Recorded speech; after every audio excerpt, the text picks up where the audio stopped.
அனைவருக்கும் வணக்கம். கன்னிராசினியர்களுக்கு நிகழ்ந்து கொண்டிருக்கும் ஜனவரி மாதம் 7ஆம் தேதி முதல் உச்சம் பெறும் செவ்வாயால் கோடீஸ்வர யோகம் பெறக்கூடிய ராசியாக உங்களுடைய கன்னிராசி அமைகிறது. அந்த வகையில் செவ்வாயினுடைய இந்த உச்ச பலத்தின் காரணமாக கன்னிராசினியர்களான உங்களுக்கு என்ன மாதிரியான நன்மைகள் எல்லாம் ஏற்பட இருக்கு, கிரக நிலைகளின் ரீதியாக அமையிருக்கும் சாதகங்கள் என்ன, பாதகங்கள் என்ன, மேலும் என்ன மாதிரியான முன்னேற்றங்கள் எல்லாம் உங்களுடைய வாழ்வில் ஏற்பட இருக்கு என்பது குறித்தான முழுமையான பதிவு தான் இந்த வீடியோல நம்ம விரிவா பார்க்க போகிறோம். அந்த வகையில செவ்வாயை பொறுத்த வரைக்கும் ஒருவருடைய ஜாதகத்தில் அவர் உச்சபலம் பெற்று சஞ்சரித்தால் அவர்கள் எப்பொழுதுமே ஒரு சக்தி வாய்ந்த துணிச்சல், போராட்டம், கோபம், இரத்த சம்பந்தமான வேலைகள், நிலம், சகோதரர்களால் ஆதாயம், police, army, engineer, surgeon, sportsman பர்சனாக இவர்கள் இருப்பதற்கான வாய்ப்புகள் அதிகம் இருக்குதுங்க. ஏனென்றால் இவர்கள் செவ்வாயினுடைய ஆதிக்கம் நிறைந்தவர்களாக இருப்பார்கள். செவ்வாய் ஸ்ட்ராங்காக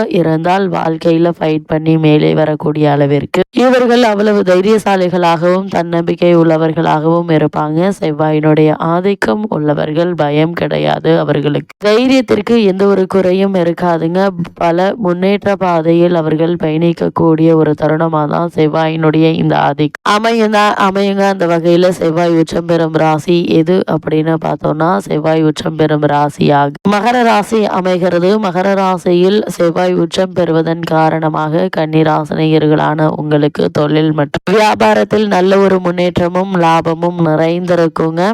போலீஸ் மற்றும் இராணுவத்தில் இணைய வேண்டும் என்று முயற்சித்துக் கொண்டிருப்பவர்களுக்கு நல்ல ஒரு முன்னேற்றம் நிச்சயம் உண்டு என்பதை கிரக நிலைகள் மீண்டும் மீண்டும் அறிவுறுத்தது. திருமண சம்பந்தமான முயற்சிகளை மேற்கொண்டு வரும் கன்னிராசினியர்களுக்கு சிறு முயற்சியிலேயே நல்ல ஒரு வரன் அமையுங்க. இருந்தாலும் கூட வரனை பற்றி தீர விசாரித்து ஆராய்ந்து அதற்கு பிறகு வரனை நிச்சயிப்பது உங்களுடைய எதிர்கால வாழ்க்கைக்கு மிக மிக நல்லது என்பதை கிரக நிலைகள் மீண்டும் மீண்டும் அறிவுறுத்ததுங்க. இத்தருணங்கள்ல கிரக நிலைகளின் ரீதியாக கூறப்படும் பரிகாரம் என்ன என்று பார்க்கும்போது வீட்டிற்கு அருகாமையில் திருக்கோவிலுக்கு சென்று தீபம் ஏற்றி வைத்து முருகப்பெருமானையும் அனுமனையும் வணங்குங்க.